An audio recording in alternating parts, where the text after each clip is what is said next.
I dated an insanely rich heiress. She didn't mind that I was poor.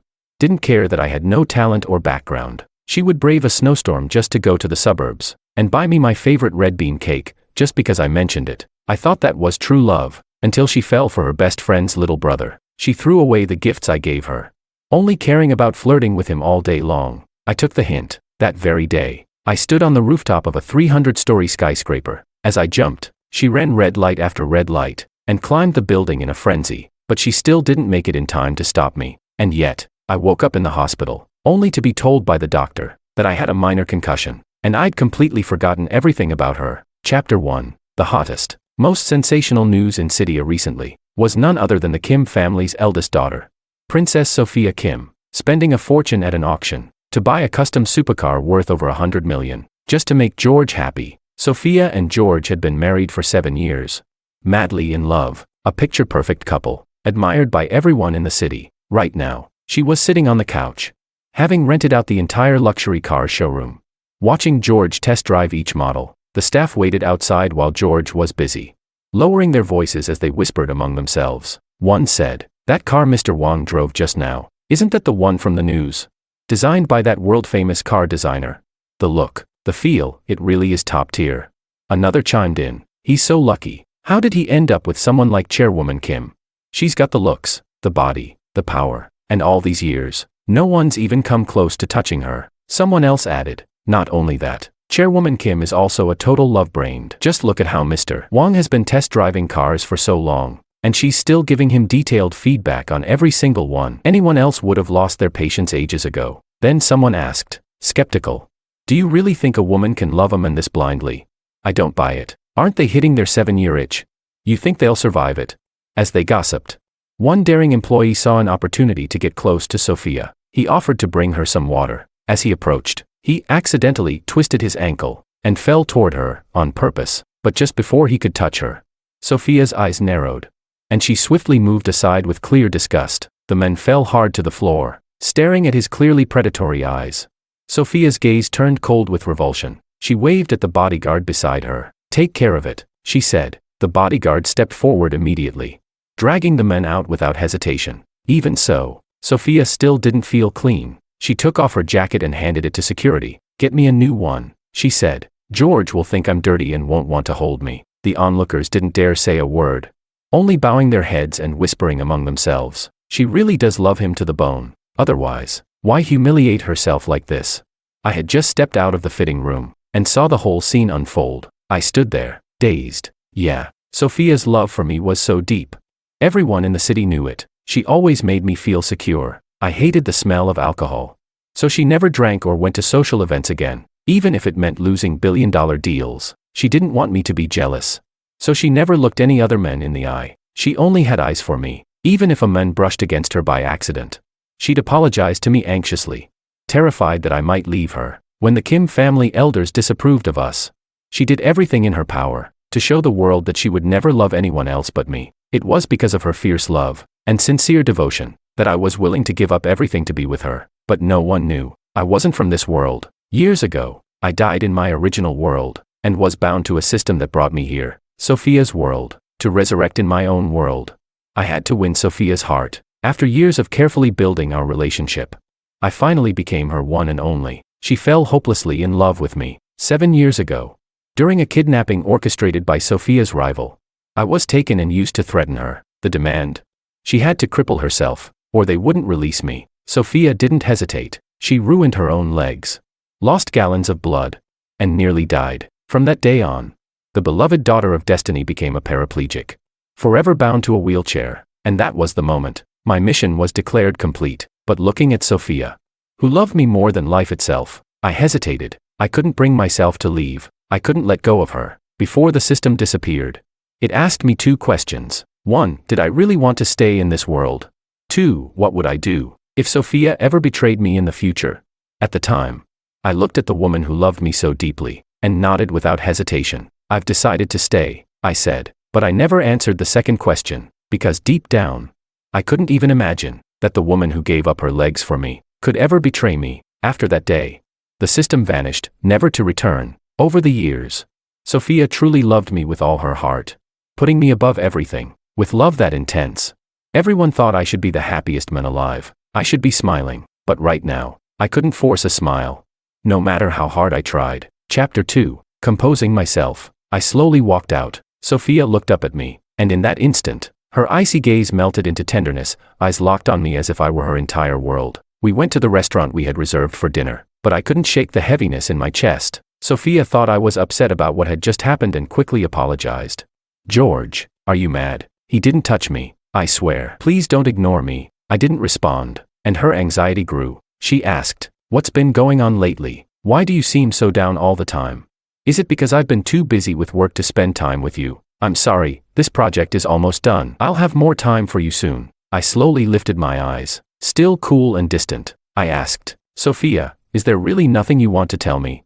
She blinked, momentarily stunned by the sudden question. Her fingers began to fidget, an unconscious habit of hers whenever she was nervous. I noticed it immediately, but she just shook her head. She said, no, nothing. A dull ache pierced my chest, but I didn't press further. Toward the end of the meal, a waiter brought over a cake Sophia had pre-ordered and reminded me to blow out the candles and make a wish. It wasn't my birthday, but over the years we'd been together, Sophia had always gone out of her way to give me a sense of ceremony on every holiday and anniversary. As the lights dimmed and I closed my eyes to make a wish, the quiet was suddenly broken by the vibration of a phone. I opened my eyes just in time to see Sophia unlocking her screen and checking a message. In the dark restaurant, the reflective glass made the message clearly visible. It read, Sophia Gia, there's this crazy-looking woman with messy hair pounding on my door. I'm so scared. Can you come help me?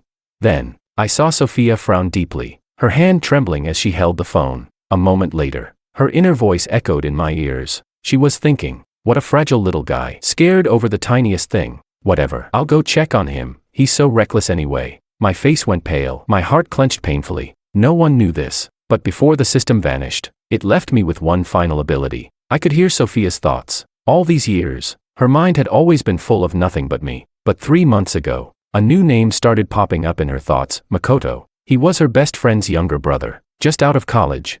And she had recently arranged for him to work at the Kim Corporation for training. Before I could even digest this, her thoughts echoed again. But today's our 7th anniversary. Would it be wrong to leave now?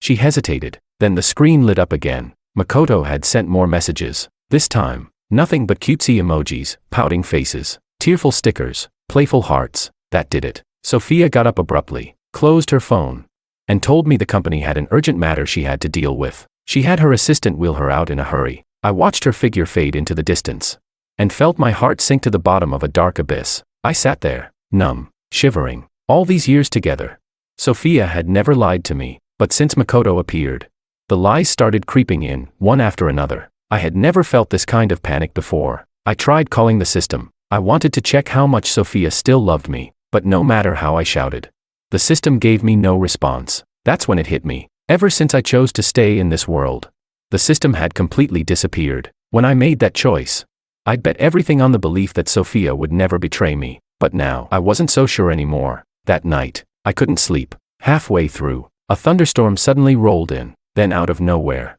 a pair of arms wrapped tightly around my waist from behind. At some point, Sophia had come back. She must have been trying not to wake me, because her movements were so gentle. I hadn't even noticed her return. She knew how terrified I was of storms like this, so even if I was fast asleep, her body instinctively moved to protect me, murmuring in her heart, "Don't be scared, I'm here." I turned to look at her sleeping face, beautiful, soft, delicate, and once again, my thoughts spiraled. Could someone who loves me this deeply really be falling for someone else?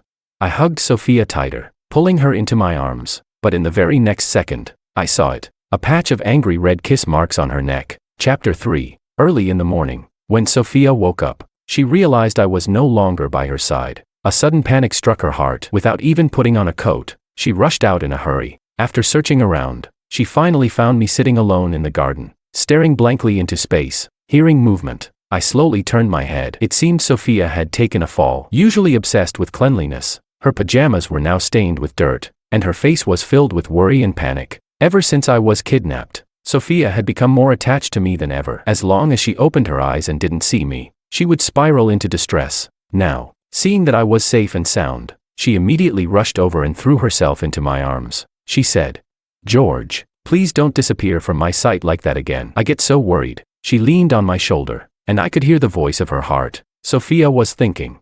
Thank God George is okay. If something happens to him again, I wouldn't be able to go on living. A chill passed through my heart. I slowly lifted my head and finally asked. The red mark on your neck, what's that about?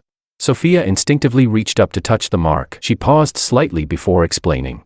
Probably just a mosquito bite. I gave a bitter tug at the corner of my lips. I said. It's already autumn, are there still mosquitoes? Looking into my hollow eyes, Sophia finally snapped back to reality. She said. So all this time, you've been upset because you were afraid I. She didn't finish her sentence but wrapped her arms around me tightly. She said. George, I only love you. If I ever fall for someone else, may I be struck by lightning and die without a whole body. Hearing such a tragic vow, I couldn't bear it anymore and covered her mouth. I said. Don't say that. I believe you. I looked at her, eyes firm and sincere. I said.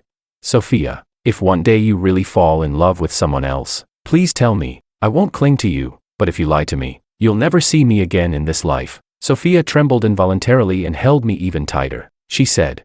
No, George, you're the only one in my heart. I can't lose you, and you must never leave me. She pressed herself tightly against my chest, wanting to hear more from me, but all she could hear was that one sentence. I sighed inwardly. Maybe.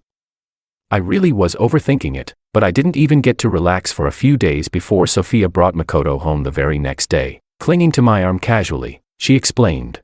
George, his lease ended and he hasn't found a new place yet. He'll stay with us for a few days. I promised my bestie I'd look after him. I can't just let him end up on the street. I felt a chill creeping into my bones. My eyes unconsciously landed on the luxury car behind him, an identical custom-made model to mine, except with different initials. The host at the auction had said this car was the only one in the world, which was why it fetched a price of $100 million. Now that he was driving an identical car, it meant one of them was a fake. Sophia clearly noticed as well. Her gaze darkened instantly. Makoto, however, was the first to speak up and explain.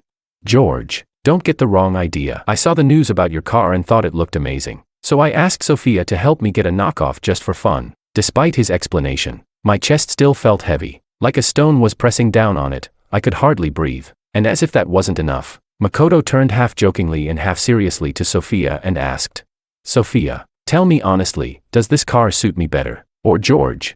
Sophia paused for a moment, then immediately threw herself into my arms, looked up with a smile, and said.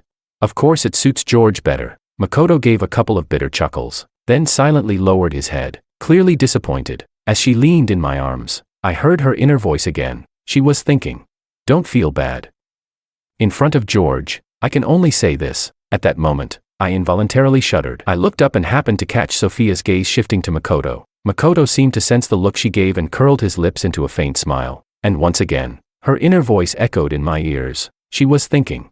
You're the one driving the genuine custom-made car. Of course, you're the one who deserves it most. Chapter 4. I felt as if struck by lightning, unable to recover for a long time. Back in the room, staring at myself in the mirror, I kept asking, was everything that just happened real? I must have misheard. How could Sophia say something like that? I could only keep telling myself, again and again, that I had misheard. In the following days, Makoto went out with Sophia almost every single day, and they returned home together just the same. He worked at Sophia's company, and it made sense for him to drive her to and from work. But every time I saw the two of them walking side by side, it felt like invisible hands were gripping my neck, choking the breath out of me. Maybe to ease my mind, Sophia always kept her distance from Makoto at home. Even her tone with him was cold and detached. But Makoto, whether intentional or not, always seemed to appear whenever Sophia and I were alone. If she watched a movie with me, Makoto would coincidentally sit nearby with a bucket of popcorn. If we had a candlelight dinner, he would accidentally show up at the same restaurant. If we went to the rooftop to watch fireworks, he'd stand behind us with a camera, claiming to be capturing the moment for us. Sophia could have easily kicked him out. Yet she merely smiled and allowed his presence. I felt exhausted, utterly drained. I didn't want to be the kind of husband who constantly second-guessed his wife, but every time I saw the way they looked at each other, the pain in my chest made it impossible to speak. One night, I suddenly came down with a fever, curled up in bed. My entire body felt like it was on fire, burning hot and terrifying. Sophia was frantic. She grabbed ice packs and kept trying to cool me down, feeding me fever medicine every 10 minutes while cradling me in her arms. I was barely conscious, instinctively turning my head away when she brought the cup to my lips. Despite my resistance, Sophia didn't show the slightest impatience. She said gently, George, you'll feel better after taking the medicine. I lowered myself into her chest, listening to her steady heartbeat, struggling to open my eyes. I met her gaze, so tender, so full of affection. She said, "Take your medicine and sleep. I'll stay right here with you." With great effort, I opened my mouth and swallowed the medicine she fed me, then lay back down on the bed. She held my hand tightly, gently caressing the back of it in comfort. The room was quiet, but once again, I heard her inner voice. She thought, "Go to sleep, George. Makoto said he was in a car accident. I don't know how bad it is. I need to leave right away." In disbelief,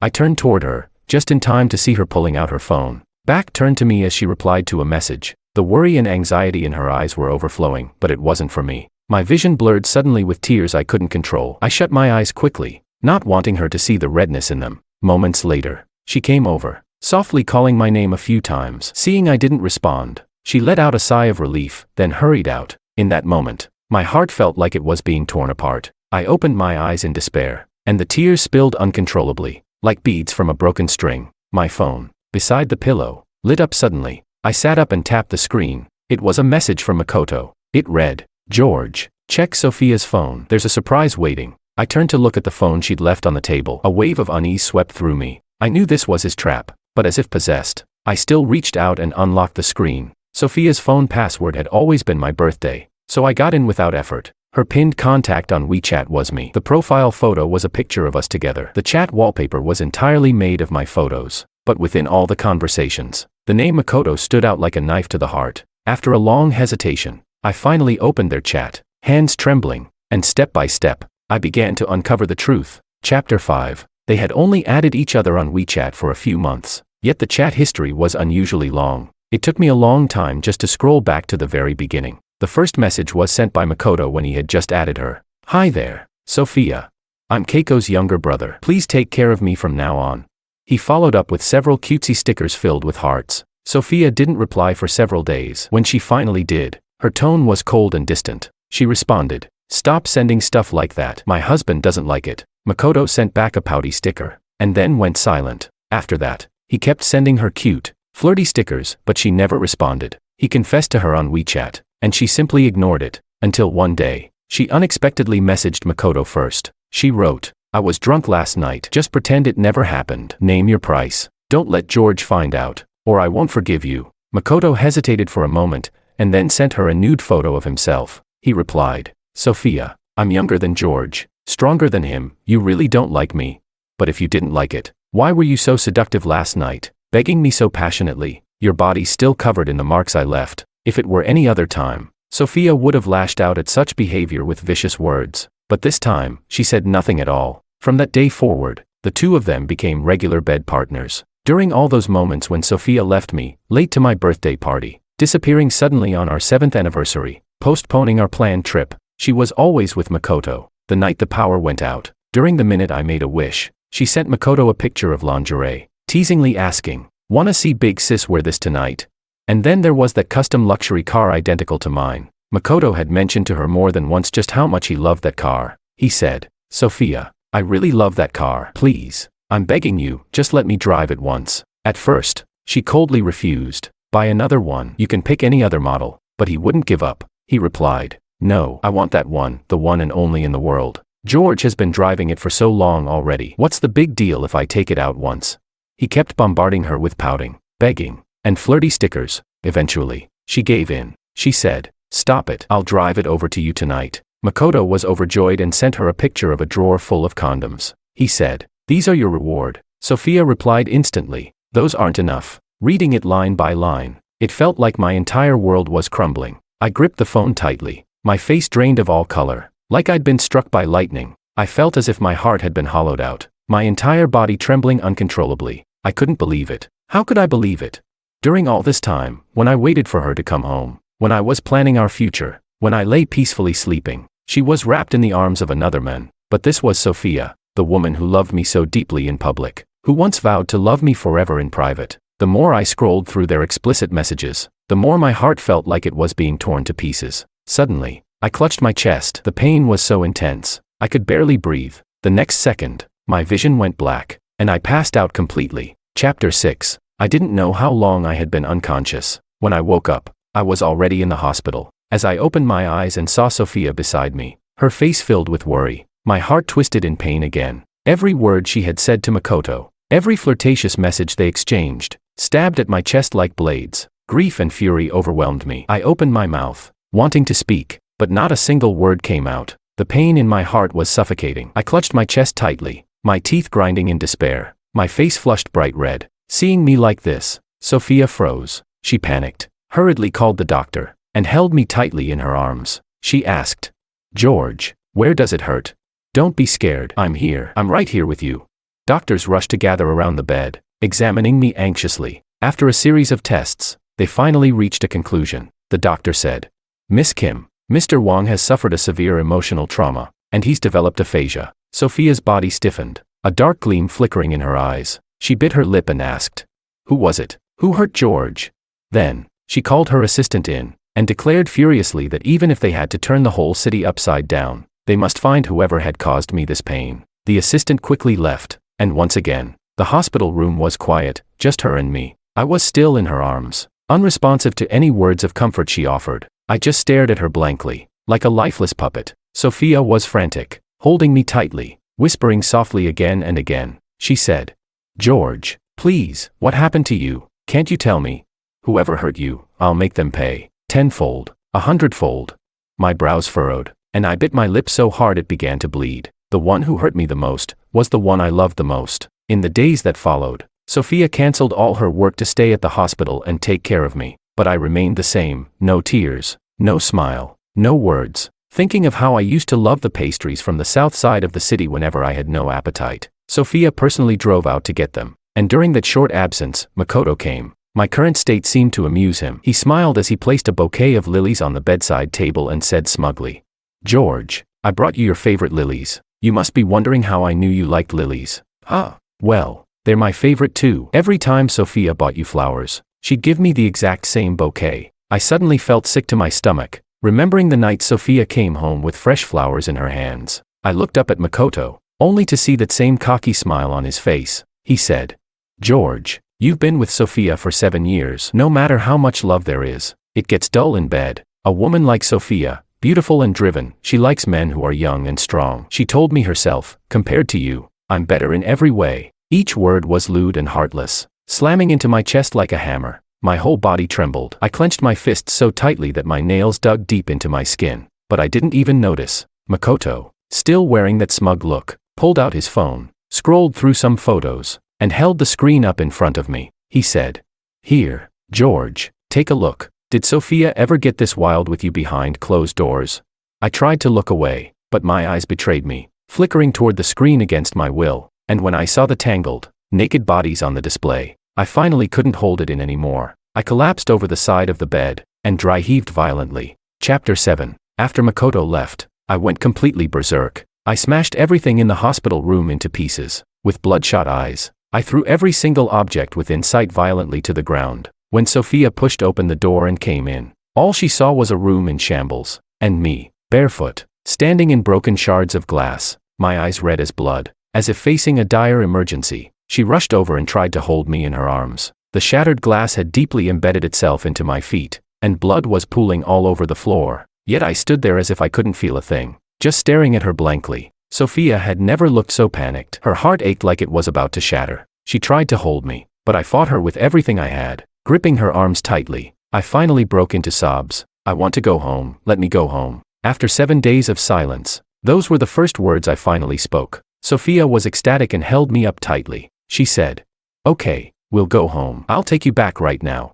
I let go, helpless, letting the tears stream down like rain, but I no longer had a home to go back to. The home I wanted no longer existed. I had given up everything for her, and now, I didn't even have a place to rest my head. I didn't understand how I had ended up like this. Even more, I couldn't understand. We were so in love. Everything was moving smoothly toward a beautiful future. Our path was already laid out. All we had to do was keep walking to reach a happy ending. So why did she stop midway and reach for another man's hand?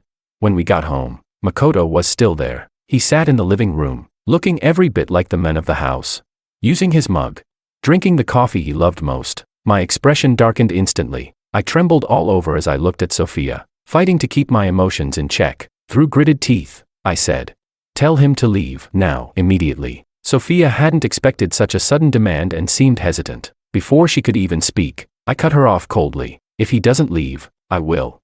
Sophia quickly grabbed me in a panic. She said, "Don't say things like that. You're the man of this house. Where else would you go?" Then she turned to Makoto and said, "George doesn't want you here. You should move out." Makoto didn't argue. He simply looked at Sophia for a moment, then turned and went upstairs. A few minutes later, he came down with his suitcase and left without another word. Only after I saw him leave with my own eyes did I go upstairs. I slammed the door shut and locked myself inside. Sophia gently knocked, her voice soft, pleading. She asked, "George, can you please talk to me? Don't bottle it all up. Haven't you always wanted to go to the Maldives? Tomorrow we'll take a private jet and stay there for a whole month, just the two of us. George, I cooked your favorite, sweet and sour ribs. Will you come out and try a bite? Just one bite, okay?" But no matter what she said, no matter how much she begged, I didn't say a single word. I didn't respond at all. Outside the door, Sophia was frantic with worry, but her inner thoughts passed through the wall and reached me clearly. She was thinking, what's wrong with George? If he keeps starving like this, what if his body breaks down? If only he'd eat something. I'd trade a few years of my life for it. George, are you trying to drive me mad? Leaning against the door, I slowly slid to the floor, powerless. Why? Why, if she loved me so deeply in her heart, why would she do something so cruel, so betraying? Is it really possible for one heart to love two people at the same time? Chapter 8. A few days later, I opened the door and walked out into the courtyard to get some air. Sophia seemed to be out, and the housekeepers had already left after finishing their chores in the morning. At this moment, the entire villa was so quiet. You could hear a pin drop. I looked around at the courtyard full of lilies, and for the first time, their scent made me feel sick to my stomach. These lilies. Sophia had planted them herself for me, collecting the finest lily bulbs from all over the world. The swing set by the wall, we had built it together. She once said, "When we have a child, we'll push them on this swing together." The wooden fence had been smoothed down by craftsmen she hired, just because one night I had accidentally scraped myself against it. She told me she never wanted me to suffer even the tiniest injury. If I liked something, even the stars in the sky, she said she'd pluck them down for me. So what was real, and what was fake? Her love for me was real. Her kindness was real. But her betrayal was also real. I didn't want to see another lily. I turned to leave. Just then, a car's headlights pierced through the trees in the distance. The vehicle stopped about 50 meters from the gate. Moments later, Sophia and Makoto stepped out together. She walked effortlessly. Her legs, clearly no different from a normal person's. I felt like I'd been struck by lightning. When had her legs recovered? And how could I not know anything about it? I stood there, dumbfounded, watching Makoto walk up to her and intimately wrap his arm around her neck. He said, "Sophia, just stay with me a little longer." Sophia raised an eyebrow and replied, "Wasn't just now enough?" Makoto nuzzled her cheek and said, "You already know the answer to that, Sophia. Since George doesn't even leave his room these days, how about I stay the night with you?" The moment he mentioned me, Sophia's expression changed completely. She coldly pulled his arm off and spoke with a chill in her voice. She said, "Don't even think about George. I'm warning you, stay away from him from now on. If you dare let George find out about us, you know what the consequences will be." Makoto stuck out his tongue and said playfully, got it. No need to get mad. I was just saying." Step by step, I backed away, and then fled back to my room like a coward. My head throbbed violently. I clutched at my temples. Why? Why was she doing this to me? How many things was she still hiding? I didn't understand what Sophia really wanted. She'd hidden the fact that her legs had long recovered. Was it just to keep me by her side? To make me stay completely loyal and never leave?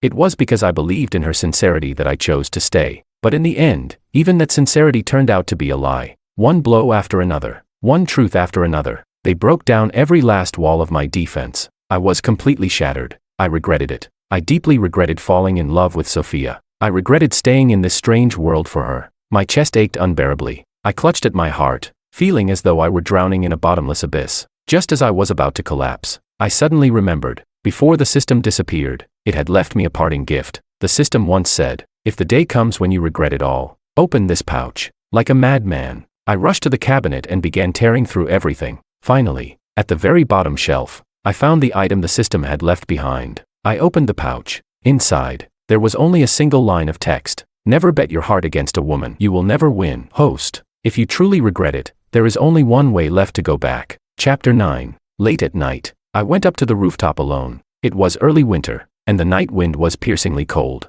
I stood at the edge of the rooftop, looking down at the dazzling city lights. the shrinking cars and trees below, and I couldn't help but recall what the system once told me. Only by facing death can one be reborn. If I jump from here, would I return to my original world? Or vanish forever? I didn't know. All I knew was, no matter where I ended up, Sophia and I would never meet again. I pulled my phone from my pocket and dialed that number I knew by heart. The call connected quickly. Sophia's voice was as gentle as ever. She asked, "George, what's wrong?" I stared blankly into the distance, my voice light and floating. I asked, "Where are you right now?" Sophia replied softly, her words filled with concern. She said, "I'm at the office. Are you feeling better? Did you eat well today?" I curled my lips faintly, my expression still indifferent. I said, "I suddenly feel like eating that red bean cake from the suburbs." In the past, no matter how late it was, if I said I wanted something, even if she was already asleep, she would get up, go out, and bring it back to me herself. Once, it even snowed heavily in the middle of the night. She drove 3 hours through the storm just to get what I wanted. That night, my heart ached watching her hands frozen cold in mine, and I thought, for the rest of my life, it would be her and no one else. Now, on the other end of the call, Sophia paused for a moment before responding. "George, there's a lot going on at work today. I have to sleep here tonight. I can't come home. How about I buy it first thing tomorrow and bring it back to you?"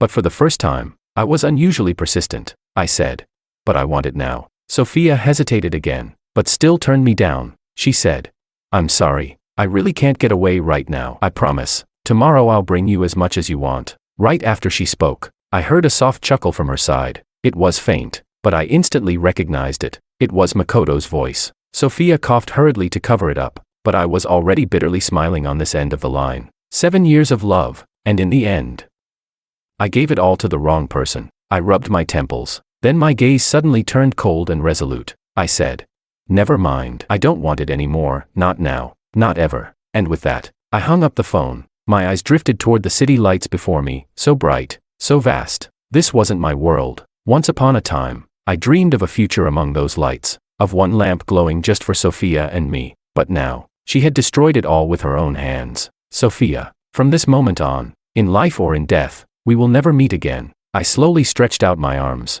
and in the next second, a deafening crash echoed from the top of the building. The next day, suddenly, a sharp pain stabbed through Sophia's heart. She didn't know why, but a terrible sense of dread seized her. Pushing away Makoto, whose body was still covered in kiss marks, she hurriedly dressed and rushed out. Makoto followed in a wheelchair, a look of jealousy on his face. He grumbled, "Look at you, so flustered you forgot to even pretend. I really envy George. To get him to marry you, you went as far as pretending to be disabled. When will I ever matter to you that much?" Sophia's lips pressed into a thin line. Any other time, she might have comforted him, but all she could think about now was that strange phone call from me last night. The anxiety in her heart grew heavier. She had no energy to care about his feelings. She coldly took the wheelchair and got in the car, heading straight for the pastry shop in the suburbs. After buying my favorite red bean cake, she rushed home. Opening the door, she couldn't help but call out my name. "George, I brought your favorite red bean cake." But after calling a few times, there was no response, until she pushed open the bedroom door, and froze at the sight before her. The entire floor was littered with paper. She bent down and picked one up. They were all chat logs between her and Makoto, and explicit photos of them in bed. In that instant, she felt as if lightning had struck her. Who put these here? George. He knows. It was like someone had taken a blade and carved into her heart. Fumbling through her pocket, she found her phone and dialed his number with trembling hands, but the line was already powered off. Panic completely overtook her. She didn't dare imagine what George had done, what he might have felt. She dialed the number over and over, like a madwoman, only to hear the same dead tone each time. Just then, a call came in. She picked it up without even checking the number, her voice desperate, pleading, "George, don't leave me. I can explain." But the person on the other end paused briefly, and then spoke. "Chairwoman Kim, please accept our condolences. Mr. Wong fell from the rooftop last night. He has been confirmed dead. Please come to the morgue to identify the body." Chapter 10. The woman on the other end of the line went silent for a moment, then let out a soft laugh. She said, "George is just throwing a tantrum, isn't he? You're in on it together to scare me, right? Put him on the phone." Sophia spoke seriously. "George, are you listening? I'm sorry. Okay, but you can't use something like this to trick me, all right?"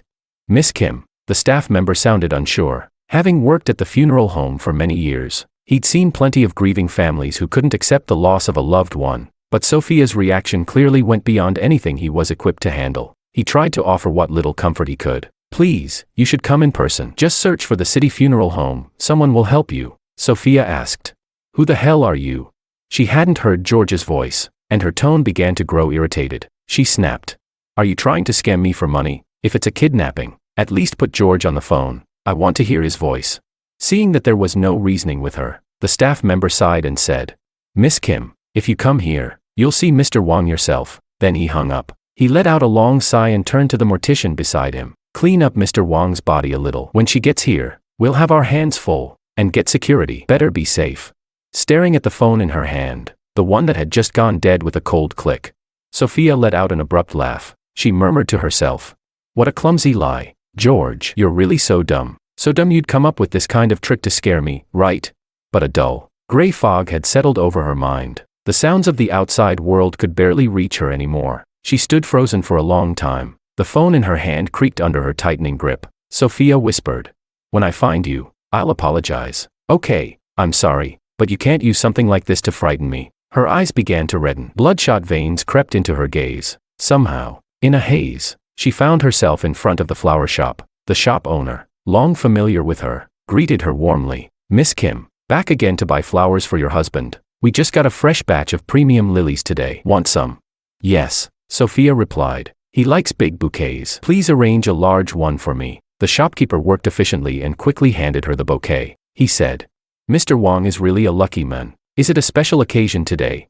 Sophia tugged at the corner of her lips, her smile stiff and forced. "I'm going to apologize to him," she said. "I made him angry." The shopkeeper chuckled. "Oh, is that all? Don't worry. Once he sees this bouquet, he'll definitely forgive you. Take care, Miss Kim." She swiped her card, perhaps without looking at the total, or perhaps not caring at all. She ended up paying over 10,000 yuan. When the shopkeeper saw the notification, he ran after her in a panic. Miss Kim, he called, but she was already slowly walking away. Not hearing a word, he sighed and shook his head helplessly. "Guess I'll just credit it to her account. After all, Miss Kim always came here to buy flowers for the men she loved." Sophia walked nearly a kilometer before realizing how much attention she was drawing. People on the street were subtly pulling out their phones to take pictures. Such a stunning woman, holding a huge bouquet of flowers. It was a sight that made people envious. She had forgotten to drive. The chauffeur had the day off, so she raised her hand to hail a cab. The driver chuckled as she got in. "Where to, miss? You look like you're on your way to a wedding." Sophia, lost in thought, replied softly, "To the city funeral home. I'm going to apologize." Chapter 11. The driver's face changed instantly. He cleared his throat awkwardly and said, "My condolences, miss. Please, don't grieve too much. George isn't dead," Sophia thought, but she didn't bother explaining to anyone. She simply gave the driver a smile. Traffic was heavy on the way. She dialed George's number again. She wanted to hear his scolding, even if he slapped her, even if he filed for divorce. Sophia wasn't afraid. She would spend the rest of her life repenting, telling him again and again how truly sorry she was. George was soft-hearted. Eventually, he'd forgive her. She believed that. He could never stand to see her hurt. 1,000 ways to win him back spun through her mind, and with them came a faint sense of renewed hope. The lilies in her arms released a gentle, sweet fragrance. There has to be a way, she thought. The city funeral home was large and filled with the dry, mechanical heat of boiler systems. As she stepped out of the car, a flicker of pain passed through her eyes. George loved cleanliness. She remembered all these little things. And now, because of her mistakes, George had ended up in a place like this. In the end, who was really being punished? Idiot, she whispered to herself. Can't even find a more believable lie or a more comfortable place to fake it in. George loved her face too much to throw himself off a building. He wouldn't. He couldn't. She fought off the rising dread in her chest, forced herself to take a step forward. Then she overheard two workers in black uniforms whispering ahead. "I really wish people who want to commit suicide wouldn't jump from buildings. It's the hardest to deal with." The bones were all shattered. Back of the skull, there's a hole the size of a fist. The brain matter was almost gone. Sophia's heart trembled. Such a gruesome way to die. George really went this far, just to scare her. Another worker said. There was only one jumper brought in these past couple of days. Right, what was his name again? Oh, the rich lady's husband. Sophia something. The guy's name was George, I think. Had all that money and still chose to die. I don't get it. Sophia stared at them blankly, then suddenly felt a laugh bubble up in her throat. So George even got the staff involved in his little act. He'd really planned it thoroughly. But, can you please stop now? She thought silently. She was really scared now. If this was George's way of punishing her, then he'd won completely. Chairwoman Kim. A breathless staff member ran over. His voice was familiar. He stopped in front of her and said, "Please, come with me." Sophia asked, "Where's George?" Her voice was airy, like she was walking on clouds. Nothing felt real. "I brought him so many flowers, he'll like them, I'm sure." "Yes, I'll take you to him," the staff member said. A flicker of pity crossed his face. "This way, please." She followed behind him, entering the inner corridor of the funeral home. The buzzing machinery and occasional crackles filled her ears. For the first time, curiosity overtook her anxiety. She asked, "What's that sound?" The staff member, used to it, didn't react at first. After a while, he replied, "Oh, it's the cremation chamber, the furnace." "Thank you," Sophia whispered. She was getting colder and colder. The staff member breathed out a bit of mist from the cold air. He apologized. "We can't raise the temperature in the morgue, not even in summer. Otherwise, the bodies will decompose." "I hope you understand," Sophia replied softly. "What corpse? I don't want to see a corpse. I want to see George." Chapter 12. "All right, please come this way." At last, Sophia saw him. George lay on a narrow bed. His face was pale, but peaceful. He looked as if he were sleeping deeply. The footsteps of the morticians, the humming of the cold storage units, none of it seemed to disturb him in the slightest. Sophia stood still, staring at him for a long while, before softly saying, "George." He didn't respond. She frowned, a flicker of confusion in her eyes. "George, stop messing around," she said again. "I know I was wrong. Okay, but isn't this kind of thing unlucky? Don't punish me like this, please." Her voice was as soft as a whisper, as if afraid to wake someone from a dream. The staff member stepped back out of sympathy and spoke quietly. "Chairwoman Kim, the police have already investigated. They tried to reach you yesterday but couldn't get through." Mr. Wong jumped from the rooftop. "The surveillance footage is complete. There's no sign of foul play. He took his own life. My condolences." But Sophia didn't seem to hear any of it. She gently set the bouquet of flowers aside and knelt down beside that low, narrow bed. "George, please wake up," she pleaded. "Don't scare me like this.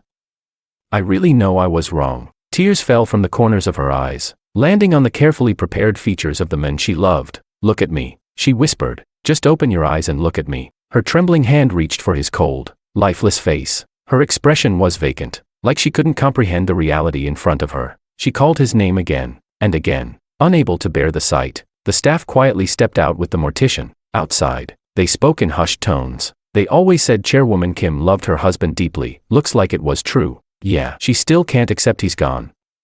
"I mean, why would someone like him jump off a building?" Another replied.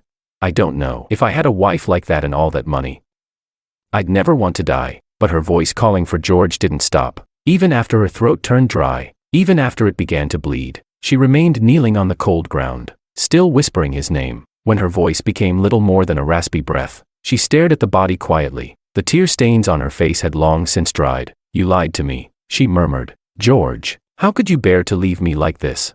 She leaned down and placed a kiss, soft, barely there, on his lips. She tasted the salt of her own tears. Dizzy and light-headed, she stood up. The staff returned, speaking gently. "Miss Kim, have you decided what to do?" "I'll cover the costs," she said, her voice so hoarse it was barely audible. "I'll have a car sent to bring him home." "Understood. Miss Kim, please accept our condolences." Why did everyone keep saying that? Sophia wondered. Her George was just throwing a tantrum. She would take him home. She would coax him, gently, patiently. One day, he would forgive her. The morticians had prepared the body, covered with a white cloth and loaded into the vehicle. George didn't look much different from a sleeping man. Sophia sat beside him, holding his hand. She whispered, "George, I'm taking you home. Be angry. Sulk all you want. Just don't leave me, okay?" Chapter 13. News of George's death didn't spread until nearly a week after he jumped, because during that time, Sophia seemed completely normal. She still went to the office on time, still attended countless galas and business dinners, and whenever someone asked about George, she would smile helplessly and say, "I made a mistake. George is mad at me. We're in a bit of a spat." People would chuckle in understanding, often teasing her. After a few drinks, she'd glance at her watch and excuse herself politely. "I should head home. You know how it is, an angry husband has even less patience for a late wife." They'd laugh kindly and say, "Hurry and win him back. It's been a while since we last saw George." So when the news broke, everyone was stunned. People whispered, "A week ago. Am I remembering wrong?" She told me just yesterday that she was going home to be with her husband. Someone else chimed in. I swear I saw her texting him in between meetings. She was smiling so sweetly. Was it all an act? Another voice joined in. How do you even know the husband she was texting was the one at home? Someone objected. Come on, don't jump to nasty conclusions. Sophia doesn't seem like the cheating type. The speculation swirled in every direction, but Sophia seemed entirely unfazed. By the time she returned home, night had already fallen. She let out a small sigh. She was late. George would be mad at her again. Still, there was a sweet curve at the corner of her lips, just as she pressed her finger to the door's biometric lock. Someone suddenly hugged her from behind, arms circling her waist, a face pressed to her back. Sophia, a pitiful voice murmured. Why haven't you come looking for me? Startled, Sophia instinctively shoved the person away. Her voice turned cold. Who told you to come here?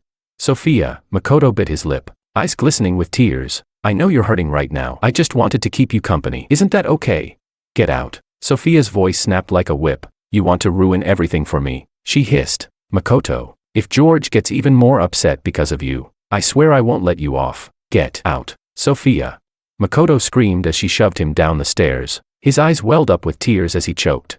No one wanted George to die like that. Please, don't be like this. Let me take his place. I'll be here for you. But all he got in return was the sudden drop in Sophia's gaze. She stepped closer, slowly, inch by inch, as if to kiss him, but the chill in her eyes made his spine stiffen. A flash of cold steel, scissors pressed against his throat. Her voice was soft, almost gentle. Get out. If I see you again, I'll kill you. A line of blood opened on his neck. Makoto screamed in pain, but Sophia didn't even look back. She turned and walked into the house, leaving him frozen, stunned, and utterly disbelieving.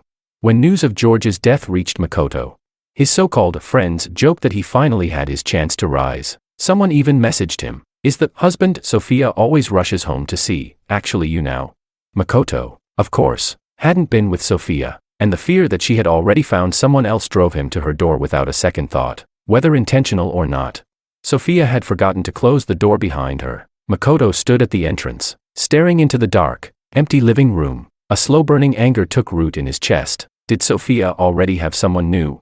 After all that talk about loving George so deeply, grimacing, he pushed himself up from the steps. His leather shoes clacked against the stairs as he followed her inside. Chapter 14. The house was pitch black inside, and the air conditioning was set far too low. It felt like stepping into a freezer. Makoto stepped in cautiously, whispering Sophia's name, but no one responded. The large villa, once full of life, was now hollow and echoing. The maids who used to serve George were nowhere to be seen. Only the sound of his own footsteps accompanied him. He heard the faint sound of soft footsteps and instinctively looked up, only to see Sophia walking quickly in one direction, not even turning her head. Sophia, he called out.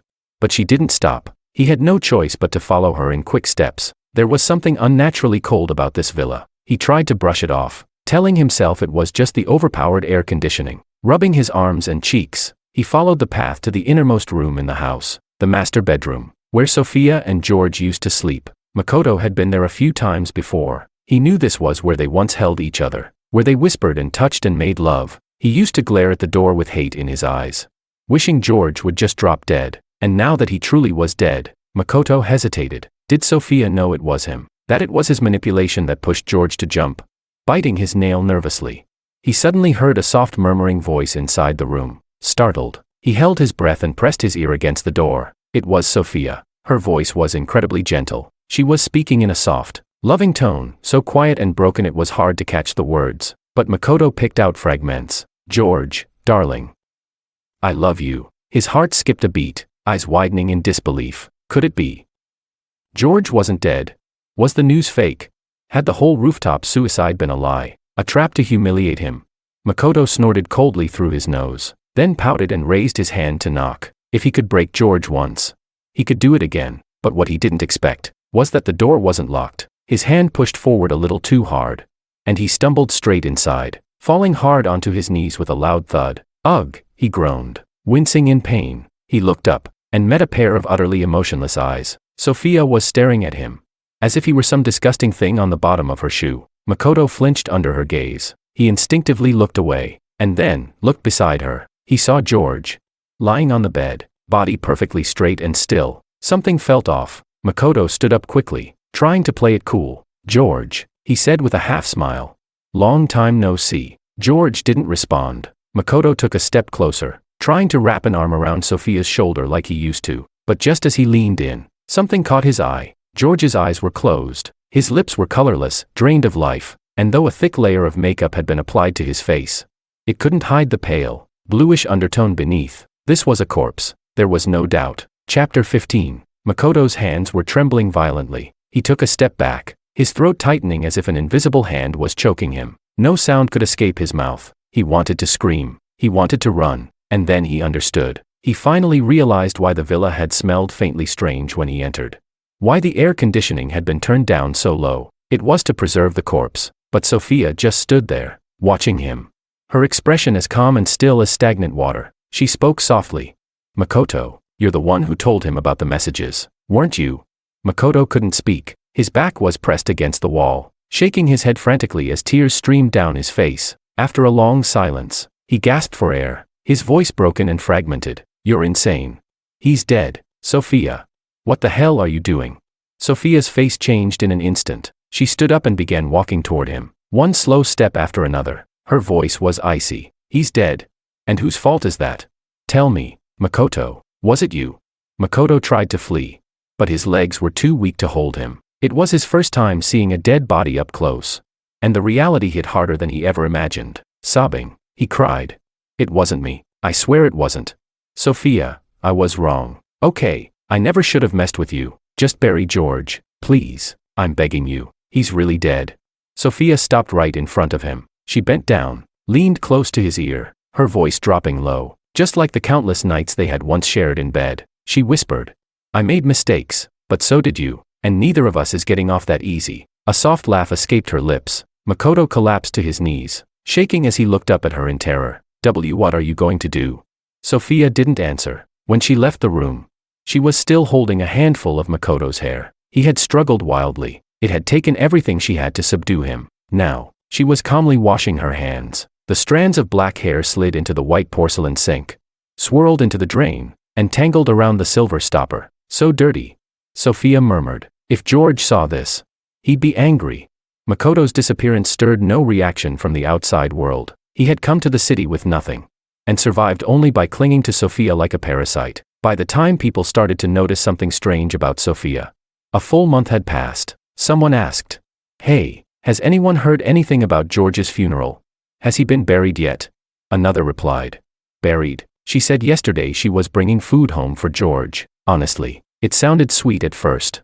But now, it's kinda creepy. The conversation abruptly halted, because the woman they were talking about was approaching, phone in hand. Sophia smiled and asked, You don't like this flavor? She raised her eyebrows, looking genuinely surprised. Well, I already brought it home, she said playfully. What should I do with it? Fine, I'll eat it myself. Her voice was warm, affectionate, a touch exasperated, like she was teasing a spoiled lover. She looked like she was in an excellent mood. The two exchanged nervous glances. One of them mustered the courage to ask, Miss Kim, who were you talking to on the phone? Sophia replied with a cheerful smile. My husband, of course. He used to say he loved this flavor. Now he doesn't like it anymore. Such a handful, isn't he? Haha, sounds like a sweet kind of trouble, the other person joked. Sophia nodded with a laugh, then walked away. Once she was out of sight, the two men stood frozen, exchanging a long, uneasy look. A chill crept up both their spines. Chapter 16. I'm back. Even without anyone to respond, Sophia would say these words the moment she took off her shoes. In the past, George would come out to greet her, take her coat with a warm smile, and kiss her gently. Sophia was supposed to have already gotten used to the days without him. Yet at this moment, she couldn't help but feel a pang of loneliness. She set down the bag of pastries, but her eyes landed on the center of the living room. A man was kneeling there, tending to a vase of glowing white lilies on the table. His white shirt was crisp and familiar. He gave her a somewhat shy smile and said, Sophia. For a brief second, Sophia thought she was seeing George from their newlywed days. She pressed her lips together and instinctively took a step forward, but the man shrank back, his neck recoiling. The chain on his ankle clinked in response. She froze mid-step. The man's expression changed instantly. Fear twisted his face as he threw himself at her feet. He cried out, Sophia. Sophia crouched down and grabbed his cheek with her fingers, her brow twitching involuntarily. Her rage twisted her face, but her voice came out soft and low. She said, How dare you? She bit the words out one by one, teeth clenched. How dare you wear his clothes? Do you think you're worthy to be compared to him? Makoto was slapped so hard that he crashed into the corner of the coffee table. The porcelain vase holding the lilies fell and shattered with a crisp ring. Trembling, dizzy from the blow, he still scrambled to cling to Sophia's leg, wailing in desperation. Sophia, please, I beg you, let me take his place. Let me be him, please. Get out. Sophia flung him off with a near roar. You think you're worthy? What the hell are you? Give me his clothes back. Give them back. Makoto let out a scream and, shaking all over, peeled off the shirt. Naked, he curled into a ball by the sofa, sobbing uncontrollably. Sophia, I swear I know I was wrong. I really know now. Sophia said coldly. I let you stay here to keep George company, and this is what you're doing. Makoto shook his head through tears, on the verge of a breakdown. Sophia hadn't abused him physically. She gave him food and water every day, but whenever she left the house, she would lock him in the room with the cold corpse. Over these days, George had gone from lying under low-temperature air conditioning to resting inside a freezer that resembled a coffin. Every night and day, Makoto trembled at every sound in the villa, terrified out of his mind. He couldn't sleep. His eyes were bloodshot. He was close to collapse. Every moment, he feared George would crawl out of the freezer and glare at him, saying, "It was you who ruined me." Seeing the terror in his eyes, Sophia spoke softly. Makoto, everything you did today, George saw it all. Makoto screamed. The psychological torment was unbearable. Just as his eyes rolled back, about to faint, Sophia grabbed his ear viciously and said with a laugh, "If you can't even fight back from this, Makoto, you deserve this." Something flashed through Makoto's eyes, but it was buried beneath his tear-streaked face. He pleaded, "Sophia, please just let me go. Let me go." Sophia bit her lip and said, "And who's going to let me go?" As if she suddenly found it all meaningless, she murmured to herself and turned to leave, but in a sudden motion, Makoto yanked her back. A shard of broken porcelain in his hand slashed across Sophia's throat. Blood gushed out instantly. Chapter 17. In the hospital, Luis gently patted Sophia on the shoulder and said, "It's over now. That guy Makoto's been locked up. Sigh. You've had a rough time lately." Sophia's face was pale as she quietly shook her head. She couldn't speak yet. Her neck was wrapped in thick gauze, and she looked utterly exhausted, dazed, and harmless. Luis looked at his old friend in this state and felt a pang in his heart. He tried to comfort her. "I know how much you love George, but the dead can't come back. Don't cling to the past so tightly. He wouldn't want to see you like this either." Sophia typed a message. "I'll bury him. It's just, I can't bear to let him go." Luis sighed and patted her shoulder again, saying, "I'll ask my friend to try and get Makoto a life sentence. You need to start moving on." "All right." Sophia nodded. Luis still had matters to take care of. After a few more words of advice, he left. Once the room fell silent, Sophia turned her head and stared out the window. The trees outside had turned yellow with autumn. Occasionally, a leaf would drift into the room. Even after completing what she had to do, Sophia felt hollow inside, as if there was nothing left to anchor her. It had been a full month since George's passing. She had refused to bury him, not because she didn't understand death, but because some part of her still clung to the hope that a miracle might happen. Even though she dreamed of George night after night, even though she looked at his pale, lifeless body day after day, there had been no sign of him ever coming back to life. She slowly closed her eyes. The piercing ache would strike without warning, not even allowing her peace in her shallow, broken dreams. George was dead. Everyone told her that George was dead, but Sophia still refused to believe it. In a crowd on a busy street, she saw George's back. He was smiling, laughing, talking cheerfully with another man by his side. Sophia wanted to call out to him, wanted to make him wait, but her feet were frozen in place, as if encased in concrete and steel, completely unable to move. She watched helplessly as they walked away. Then she heard the other man say, "Escaping death like that must mean you've got good fortune ahead. But George, ever since you woke up, you really do seem like a different person." George's smile faded a little. Then he replied, "Maybe because when you're that close to death, you suddenly understand a lot more." The man asked, "Not going after the girl you used to like anymore?" George shook his head. The two walked farther and farther away, leaving Sophia alone in the crowd, soaked in cold sweat. She was overwhelmed by the scene before her, when suddenly, a mechanical voice rang out. "Host, I told you you'd regret it." George replied, "Yeah, I shouldn't have overestimated anyone, but at least," the voice responded, "at least you have another chance to come back. But it comes with conditions, and a price. Can you accept that?" George replied, "Of course." Sophia jolted awake. Outside, it was a clear, crisp autumn day. She sat up, a strange certainty blooming in her heart. On her way through the hospital, she passed many nurses, doctors, and all kinds of patients. With every step she took, the things around her began to quietly dissolve, until she stood at the rooftop. The hospital's fencing wasn't easy to climb. but she rolled up her sleeves, revealing arms covered in scars. She had thought about death many times, but never did she imagine that one day, death might bring her back to George. She thought, was everything you said true? She asked this in her mind. But no one answered. The wind was so strong, she swayed, unsure whether what she had just heard in her mind was a hallucination or reality. If it was real, she'd see George again. If it was fake, then she'd die from the fall. But Sophia didn't hesitate. She closed her eyes and let herself fall backward. Chapter 18. Come on, George, David pleaded pitifully. Can't you just come with me as a favor? I sighed and said, I've got class, then gave a helpless smile. How about another time? David immediately lit up. Sure, as long as you agree. Anytime works. You really are my best bro. Satisfied, he gave me a pat and headed off first. I let out a breath. Honestly, I could never say no to this childhood friend of mine. It had been 3 months since I returned to my own world. Back then, I had died in a car accident and was sent to another world on a mission. But when I woke up, I found the system had altered the extent of my injuries. I only had a mild concussion. So after staying in the hospital for a few days, I was back to being 22, alive and well. Once David saw I was fully recovered, he kept bugging me to join a group blind date event with him. But I had just ended a really miserable relationship. There was no way I had the mental space to care about something like a mixer. Still, since he insisted, I eventually gave in. David showed up at the dorm right on time. I just threw on some sportswear and went out. He stared at me, speechless. You know you're handsome, but this is overkill. At least do something with your hair, man. I laughed, exasperated. I'm not here to pick up anyone. Let's just go already. All right. We headed to the KTV where it was all happening. I had no interest in this kind of childish social event, but David practically dragged me there. The moment we pushed open the private room door, I instinctively shrank behind David, awkward and hesitant. I slipped inside quietly, and soon spotted a familiar face in the crowd. I froze for a second, then quickly looked away. David leaned close and whispered, Wait, is that Willow? She's here too. Do you still like her? If you do, go for it. To be honest, I never had strong feelings for her. Back then it was just curiosity, a silly little crush. Now, thinking back on that innocent and sweet phase felt like something from another lifetime. So I simply shook my head. David gave me a look. Damn, one car crash and you're a whole new person. Fine then. Want to sing a duet with me later? No thanks. I shut that down immediately. Feeling awkward, I just focused on picking at the fruit on the table, barely lifting my head. That was until a fully hyped up David leaned over and whispered, Dude, have you noticed Willow's been staring at you?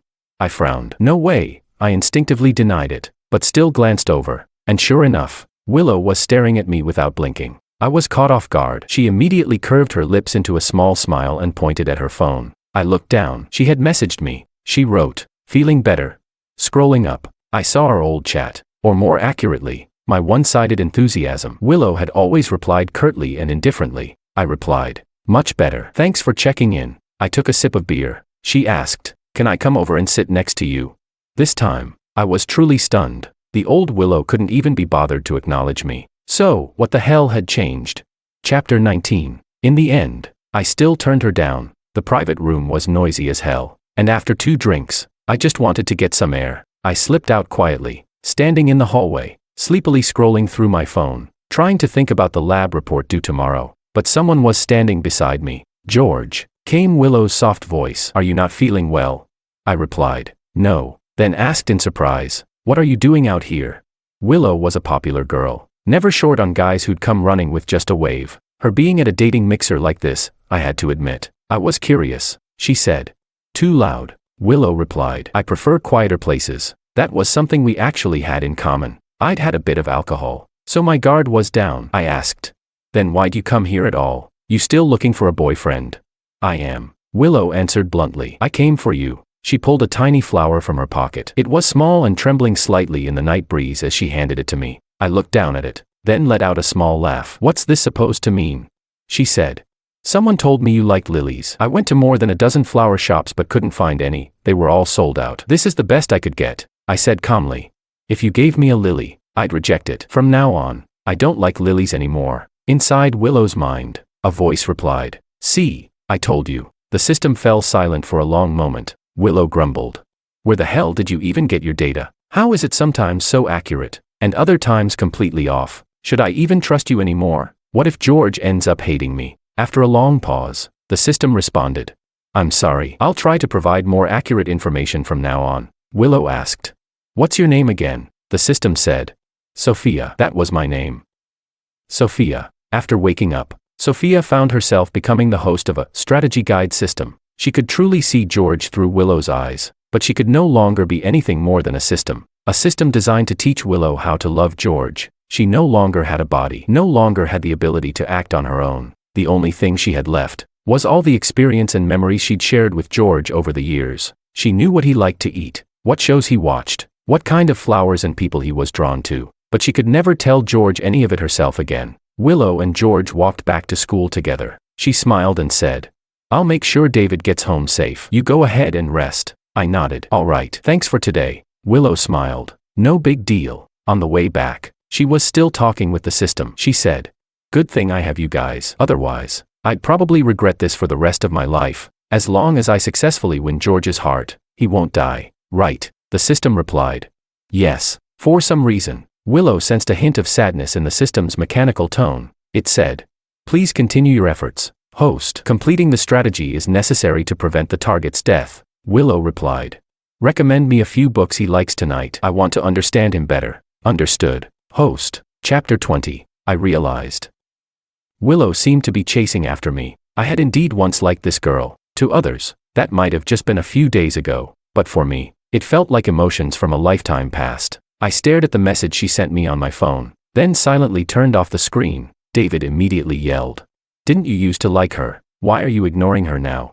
I replied, "I can't bring myself to like anyone right now. I don't want to take the risk." I was scared of offering up my heart again, only to have it crushed under someone else's foot, bleeding, broken, and ugly. This wasn't a mission world anymore. There was no strategy task I had to complete to stay alive, risking everything to chase a love as fragile as mist. That was never who I was. David had no idea what I'd been through, but when he heard that, he fell silent too. He stared at me for a while, then suddenly grew serious. "George, you better take care of yourself. If you're not into her, that's fine. I'll reject her for you." I nodded. So David called Willow. He told her I wasn't in a good place right now and asked her not to keep trying to see me. The girl was quiet for a long time before she softly said, "Okay." Before David could hang up, she added, "But I'll still wait for him. Please tell him not to feel pressured. If one day he feels like going out, I'll go with him, anywhere he wants." David rubbed his arm and shivered. "She's so mushy," he muttered. Willow knew that George used to like her, so she had been taking things slow, cautiously easing into pursuit. But ever since the car accident, George's attitude had flipped a full 180. She wasn't exactly upset, just frustrated. And when she thought back on the way she used to tease and toy with George, always enjoying the sight of him chasing after her, she suddenly felt pathetic. The system had been silent for a long time. Willow frowned. Feeling irritated, she let out a sigh. Can a car accident really change someone this much? She ran a hand through her hair and muttered, "Why is George completely different now?" She had no idea how heartbroken the system inside her was. It was her, Sophia, who had turned George into this. Back when they were together, George had been full of sunshine, lively and spirited, like a wild blade of grass, growing tall and green. And now, Sophia thought, maybe this was fate, to make her watch, helplessly, as the damage she caused took root. She hesitated. Should she tell Willow the truth? But before she could say anything, Willow had already pulled herself together. She wasn't afraid of being cold-shouldered by George. What she feared more was why George had become so closed off in the first place. If he didn't want to see her, fine, she'd leave him be. Instead, she had someone deliver a book to him. It wasn't anything philosophical or deep, just a simple, cheerful children's book. Sophia blinked, surprised. She said, "George doesn't like these." Willow replied, "Doesn't matter." She shrugged. "He's been really tired lately. I just want him to feel a little happier." She didn't send the book to win points with George. She just wanted him to be okay. Sophia's chest ached. At last, she understood the difference between the two of them. Chapter 21. I didn't return the book like Sophia had expected. Instead, I spent a week slowly making my way through it, and to my own surprise, I actually messaged Willow. I asked, "Why this book?" She replied, "Because I loved it as a kid." Smiling as she typed. Then she asked, "What do you think?" I replied, "Childish." Just that one word. But she laughed even harder, as if I'd just given her a compliment. Sophia, however, knew what it meant. George would never engage in such trivial conversations with someone he had zero interest in. Clearly, Willow was doing something right. The two of them chatted like that for a few days, back and forth, casual yet consistent, and gradually, Sophia began to feel lost. She had been married to George for years. She thought she knew everything about him, but now, watching the way he interacted with Willow, she realized George had sides she'd never seen before. George was a top student in class. He never replied to Willow's texts. Once, Willow sat in on one of his public lectures, quietly seated behind him. They didn't exchange a single word. Sophia couldn't help but ask, "Don't you feel like this is all pointless?" "Not at all," Willow replied. "Just being near him makes me happy." It was that kind of seemingly one-sided effort that somehow made George's affection gradually grow. Willow never asked the system how high her progress bar had climbed. Even when she occasionally got a number, she didn't show much excitement. She always said she liked George, not because of the task, but because she genuinely liked him. Maybe this was fate's punishment, Sophia thought. As long as the mission wasn't complete, she would be forced to watch as George's heart slowly opened up to someone else. They were young, bright, full of love and hope. Everything she was no longer. Maybe George had truly fallen for her back then.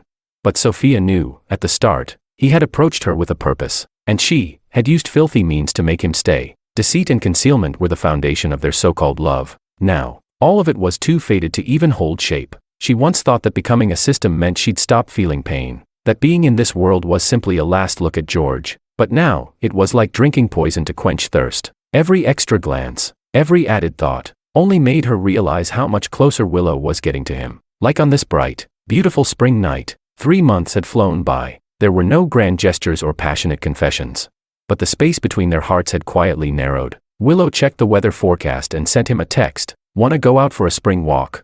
George replied, "Sure." He still said little on social media, but in person, he now greeted Willow with a faint smile. It had been 2 weeks since they last met. Willow asked, "Finished your project?" George replied, "Yeah, just need to get started on my thesis now." Sophia couldn't help but say to Willow, "You'll lose your chance once he graduates. Shouldn't you be trying harder?" Willow replied, "It's okay. Travel is easy these days. I can always go see him." Ah, youth, so naive. Distance was still the widest chasm love had to cross. Sophia thought that, and yet, she couldn't stop the bitter ache rising in her chest. Chapter 22. I didn't know that deep in Willow's heart lived someone I once loved. We were strolling along a path by the riverside, flowers blooming all over the hills. I asked, "Willow, why did you always ignore me before?"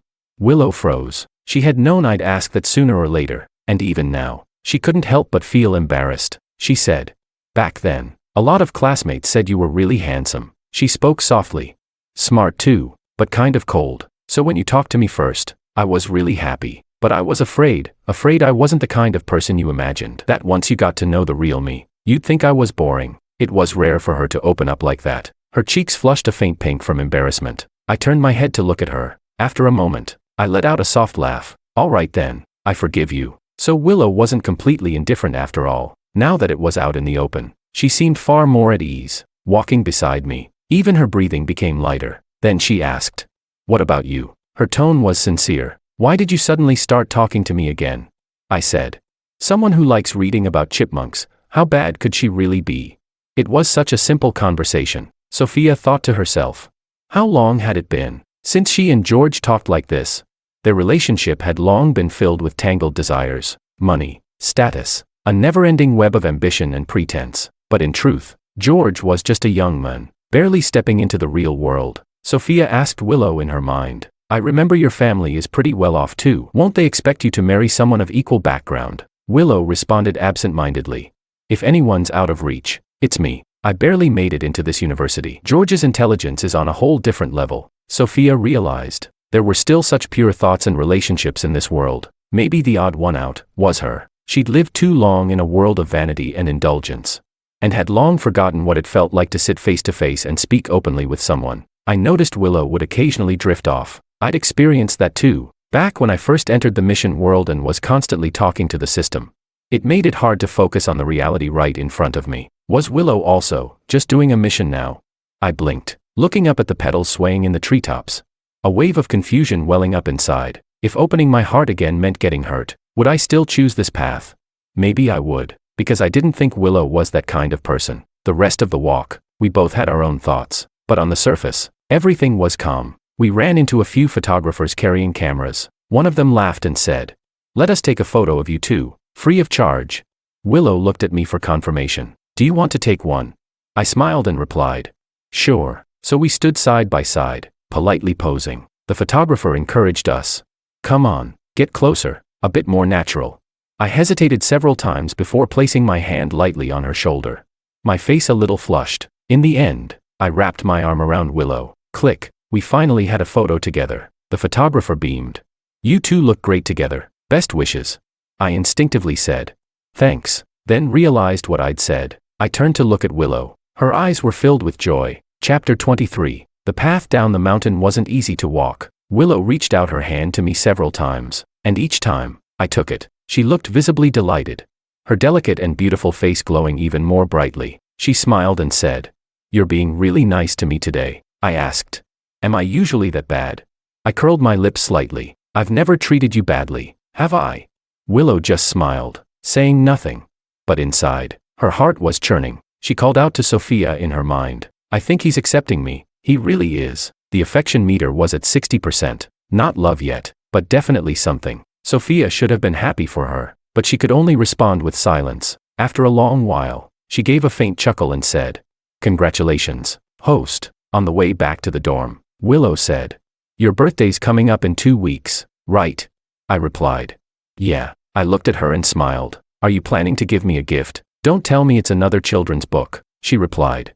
It's not. Willow looked at me, her eyes shining. I want to say something to you. When the time comes, she was probably going to confess. I figured that out pretty quickly. I smiled and nodded. But I'll be out of town next week for a competition with my advisor, I said. Wait for me to come back. Okay. She said. Okay. After we parted, I returned to the dorm. David was already waiting at the door, arms crossed, raising his chin at me. Spill it. What level are you two at now? I said. What level? I tried to play dumb and walk past him. But David blocked me with one arm. I sighed. All right. I'll tell you. She's probably going to confess on my birthday, I said. David broke into a grin. Didn't you say not long ago that you weren't interested, that you had no mood for romance? Damn, George, you really had me fooled. I replied. No, it's just that Willow's really something. I lowered my eyes and smiled faintly. Even if I hadn't fully stepped out from the shadow left by the mission world, I no longer dreamed of it so often. Back then, I would see myself standing on rooftops at night, watching the cars below flow like tiny ants, feeling utterly lost. It was Willow who reminded me that I was standing on the ground now, not up high. She was the first anchor I found in this world, and after her, there was David. David clapped me excitedly on the back and urged me to do a live stream right then and there. I couldn't argue with him, so I reached into my small bag and pulled out a photo. He asked, Who took this? You two look perfect together. He wasn't wrong. Under the flowering trees, the two of us looked like a picture-perfect couple. Natural smiles, bright expressions. It almost looked like something out of a magazine spread. I looked down at the photo and smiled. Just a passerby. David laughed. Honestly, it looks like you two are already dating. You only have one print. What about Willow? I said. Come on, you think we don't have digital copies? The dorm turned into a lively mess of laughter and teasing. I laughed with them. For the first time in a long while, I felt light, even with the upcoming competition. I didn't feel nervous anymore. Since Willow came into my life, Sophia had stopped appearing in my dreams, and for me, that was the best thing that had happened in a long, long time. Chapter 24. Willow came to see me off before the competition. We talked for a bit through the glass of the tour bus. After she left, my advisor smiled and asked, Your girlfriend? I replied, Not yet. Then laughed. Didn't expect you to be so gossipy. The advisor chuckled. You've been single for 4 years, cut me some slack. Besides, if you two ever get married, I better get an invite to the wedding, I said. Of course. We took a 2-hour high-speed train, then transferred to a shuttle bus. Once we arrived at the hotel, we quickly divided up tasks. I couldn't stop thinking about my competition entry, so I opened my laptop again to double-check everything. It wasn't until that evening that I noticed a message from Willow. She asked, I heard there's a major rainstorm where you are. Did it affect you? The hotel had great soundproofing. I hadn't even noticed. When I pulled back the curtains, the wind and rain were hammering the windows violently. Are you busy? Willow sent another message a few hours later, sticking strictly to the promise I'd made her agree to before leaving. No clinginess, so I just called her. The video connection wasn't great, maybe because of the storm. The signal kept cutting in and out. On the other end, Willow's voice was choppy. She reminded me not to go out alone. I nodded. Just then, someone knocked on the door. I said to Willow. Probably my advisor calling me to dinner. I'll call you back later, she replied. Okay, but that follow-up call never came. Willow sat there, feeling inexplicably anxious. She checked her phone again and again. As the minutes ticked by, she grew increasingly unsettled. She asked the system, "Why isn't George replying to me? Maybe he's busy." Sophia answered curtly. Though deep down, she was uneasy too. Just wait a bit longer. Sophia had been talking much less these days. And Willow had gotten used to her silence, but her own nerves had her reaching out. For some reason, a sense of dread was creeping over her. Suddenly, Sophia cried out, "Something's wrong." At the same moment, a breaking news alert popped up on Willow's phone. She normally didn't care much about these things. But something made her instinctively look. The headline read, Magnitude 7.3 earthquake hits riverfront district of City A. It felt like someone slammed a bat into the back of her head. Everything buzzed. She couldn't even hear Sophia's voice in her mind anymore. Her phone slipped from her fingers and clattered to the ground. Then she scrambled to pick it up with trembling hands. George was right in the epicenter. She didn't say a word, just staggered out of the dorm in a daze, then quickly ran back in to grab her coat, bank card, and car keys. Sophia asked, "You're going?" Her tone was serious. "Willow, there's going to be another quake in the riverfront district later tonight. It's dangerous. Think carefully." Willow shouted. "Of course I'm going," she practically roared. "Even if it's dangerous, I have to go." Sophia remained calm. "All right, I can track George's location. You know which hotel he's staying at, right? I'll guide you there." Willow didn't reply. She rushed to the garage, jumped into her car, and hit the highway. Sophia said, "Stay calm. You can't get hurt. If something happens to you, who's going to save George?" That snapped her out of it. She eased off the gas just enough to drop below the speed limit. By the time she neared City A's riverfront district, the car could go no further. Rain was still pouring down, and most of the city's buildings had collapsed. It looked like the end of the world. Willow took a few deep breaths. Her eyes were bloodshot. The GPS wasn't accurate anymore. She only had a general idea of the hotel's location. She said to Sophia, "It's your turn now. Lead me the rest of the way." Chapter 25. Sophia was panicking too, but she knew, if she lost her composure, Willow would never find George. The real system's piercing alerts were hammering into her brain. She gritted her teeth through the sharp pain and pulled up the location tracking. Sophia spoke in a broken voice. "Keep heading southwest, 15 kilometers. Thankfully, the hotel wasn't far from the edge of the highway. 15 kilometers wasn't impossible, but just one look at the devastated road ahead made Willow's tears stream uncontrollably, blending with the rain, choking back sobs. Her lips trembling, she asked, "Tell me, is George still alive?" Sophia replied, "He is. His vital signs are stable." What she didn't say was that as a standard system, she had no right to keep location tracking active for this long. Right now, Sophia was enduring unbearable, sharp pain and pressure to keep feeding Willow the coordinates. But Willow didn't need to know, and neither did George. Loose debris and jagged rocks nearly tripped Willow as she ran. All around her were screams and sobs, endless and haunting. Her heart sank with fear. She couldn't even begin to imagine what George was going through in the middle of all this. Sophia spoke again. "He's all right. You can't panic. If you lose it, what's he going to do?" "Right." Willow took a deep breath. She was just a girl in her early 20s. It was her first time facing something like this. Of course she was scared. Sophia said, "You've covered 5 kilometers already. Look around, see if there's a bike nearby. Ride the rest of the way." Willow found a shared bike. Her hands trembling, she scanned the code. This stretch of road was closer to the city. Wider, yes, but also littered with more collapsed buildings. Her tears wouldn't stop. They blurred her vision so much she could hardly see where she was going. Sophia was still speaking to her in her mind, but the words had become distant and faint, as if muffled through water. They'd promised to confess once she got back, promised to celebrate his birthday together. Farther in, the bike couldn't get through anymore. She abandoned it and dashed straight into the rubble. Someone shouted behind her, "Don't go any further. Wait for rescue. Aftershocks are coming."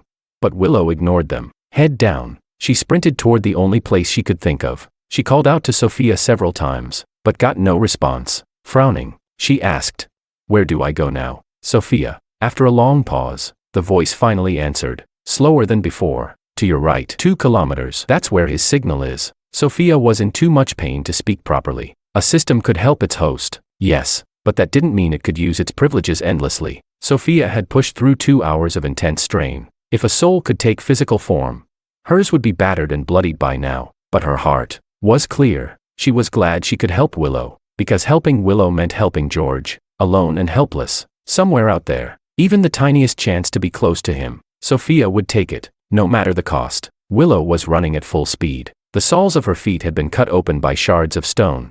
But she had no time to stop or treat them. She just ran, pushed forward by Sophia's words. Her nerves were stretched too tight, her body was near its limit. So when she finally saw the flattened hotel ruins, Willow almost passed out on the spot. Chapter 26. The hotel was in a prime location, so rescue teams had already arrived and were searching through the rubble. Willow hadn't even caught her breath before she charged into the debris and began digging. Her fingers were quickly scraped raw by concrete, blood staining the ground, mixing with sweat and tears, only to be washed away by the rain. Someone shouted behind her. "Who are you? Why aren't you wearing rescue gear?" "Boss, I don't think she's with the rescue team." A stranger came over and grabbed her by the shoulder, but she didn't even turn around. Still digging frantically, the men snapped. "What do you think you're doing?" Willow shouted back. "Someone I love is down there. Let go of me." The men froze for a second. Then someone handed Willow a shovel. She had driven, ridden, and run nearly a full day to get here. She hadn't even had a sip of water. Now, she dug through the rubble non-stop until sunrise, sleepless, exhausted, lightheaded. Finally, daylight broke. The rain stopped. Her hands were trembling violently, palms blistered and bleeding. Then, she heard a familiar voice. "Willow." Like music from heaven. She turned around in a daze, and saw George, covered in dirt, holding a bundle of medical gauze, staring at her in shock. Her knees gave out, nearly collapsing onto the rebar. She murmured, "You're okay. Thank God you're okay," I said. "What are you doing here?" I could hardly believe my eyes. I rushed forward, cracked open a bottle of clean water and helped her drink. "Do you even realize how dangerous it is here?" She replied. "I came to find you." She clung tightly to my hand, her expression half smile, half tears. Then suddenly, she threw her arms around me. I was so scared. I had still been a little angry, but now, all that remained was soft concern. Willow looked absolutely spent. I patted her back and said, "Come with me. I've been over there in the rescue tent this whole time." "Why were you digging over here?" Willow finally let go of the shovel, only then realizing the state of her palms. She winced from the pain. I brought her back to the tent. Inside, my advisor was sitting down with gauze wrapped around his forehead. The junior teammates had gone out to help with the search. I grabbed some disinfectant and gently rinsed her wounds. My face was still tense. My advisor looked at us and suddenly smiled. "Still claiming she's not your girlfriend?" I said. "Professor." I paused mid-movement and sighed. "You're in no condition to be joking." The advisor chuckled and waved Willow over to sit. He asked, "You came all the way from campus?" Willow nodded. "Yes." She finally got to rest, seeing the blood seeping through the gauze on the professor's forehead. She couldn't help but gasp, "Are you okay, Professor?" Chapter 27. "I'm fine," the professor said with a smile. Thankfully, it was right around dinner time. I'd taken George and the others downstairs to eat. We had just stepped out when the building collapsed. Willow listened, her heart pounding. She exhaled in relief. "That's so lucky," she said, then asked, "What about your forehead?"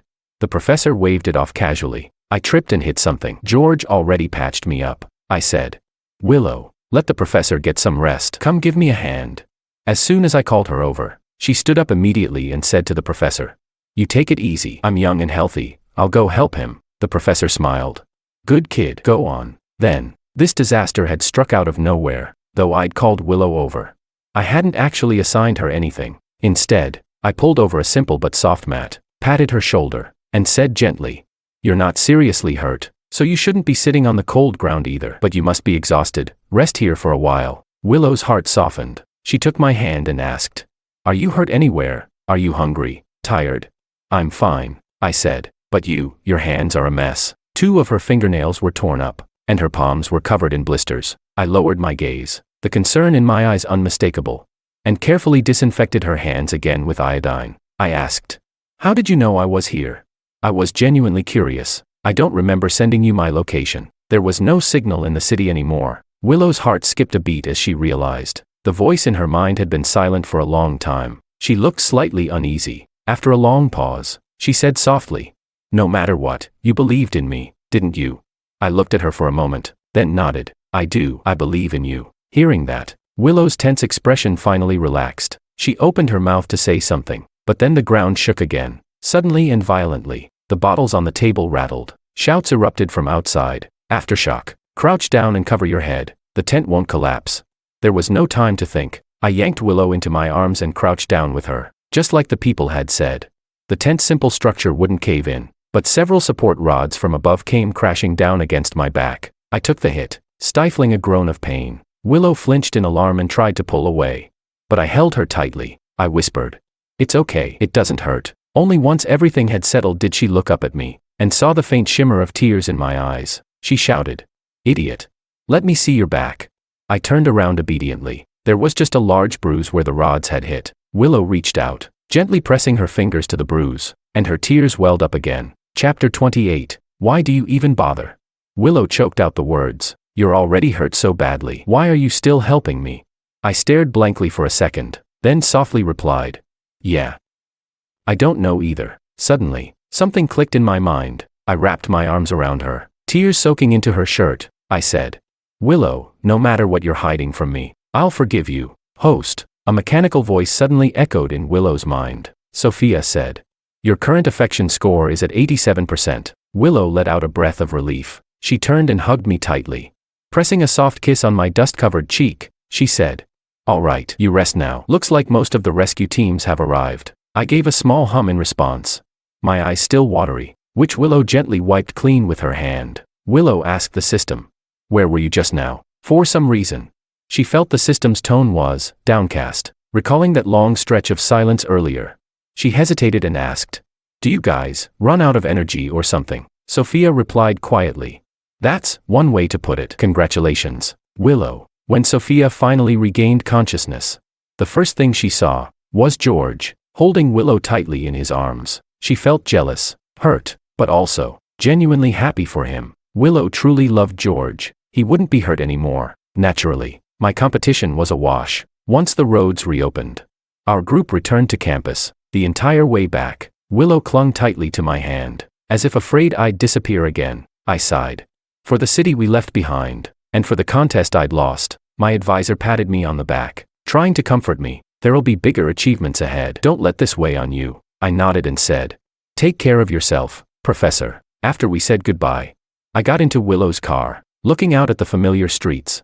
I felt like I'd returned from another lifetime, but the roads seemed different now. I turned to Willow and asked, "Where are we going?" Willow smiled. "I'm kidnapping you." I laughed. "Then go ahead and try." I pulled out my phone, and suddenly realized something. It was my birthday. I already had a hunch about where we were headed, but still, a flutter of surprise stirred in my chest. The spring breeze by the riverside rustled the green willows. I saw David, 2 of my roommates, a few classmates from my year, and even some of the younger students. They'd been waiting here for a while. Grinning, they all called out, "Happy birthday." I whipped my head toward Willow in shock. "We've been together the whole time. When did you plan all this?"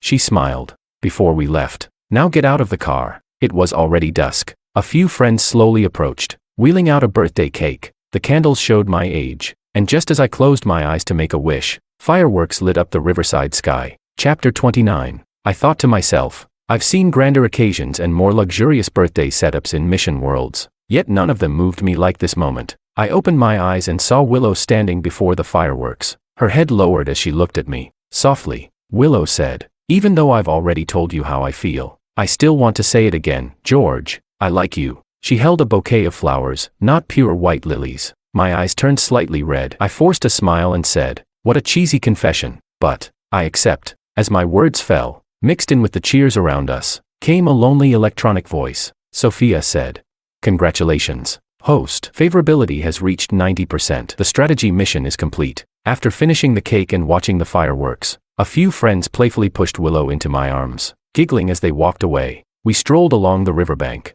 watching as the city lights slowly came alive in the distance. I gently said, "You told me you had a secret. Can you tell me now?"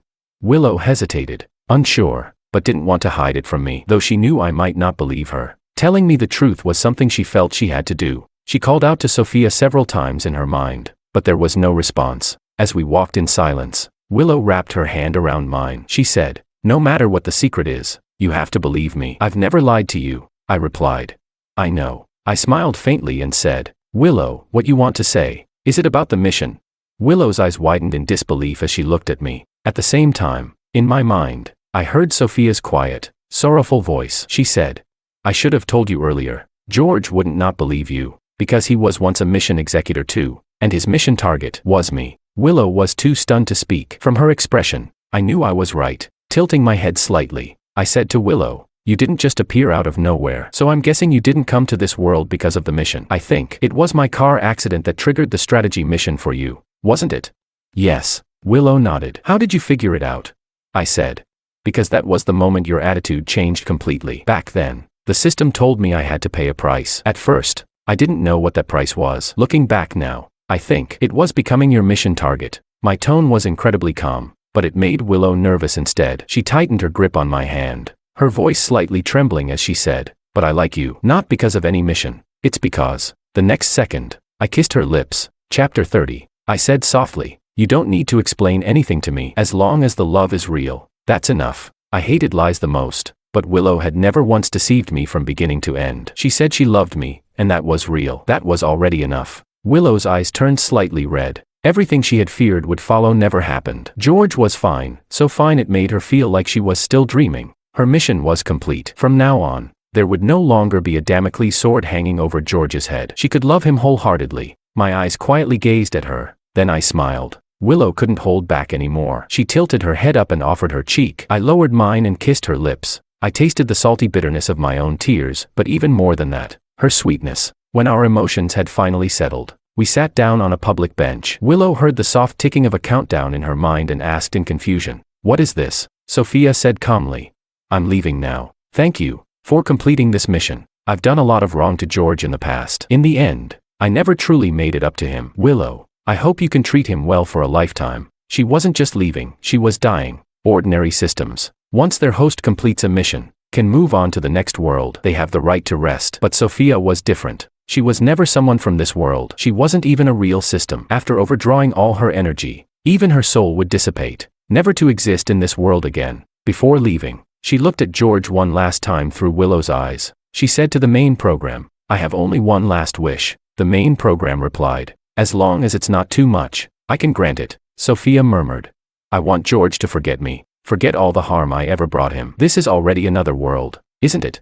After a long silence, the program granted her request. Willow looked at me tentatively. She said, "My system actually had a name." She told me her name was. A sharp pain shot through her brain, as if something had completely disappeared. Willow softly said, "Sophia." No one responded. I frowned slightly. The name sounded vaguely familiar, but I couldn't quite remember anymore. I said, "It's not important." I brushed the dust off myself, interlocked my fingers with Willow's one by one, and smiled. "Let's go back to school." "Okay," I said. "I like you," Willow replied. "I like you too."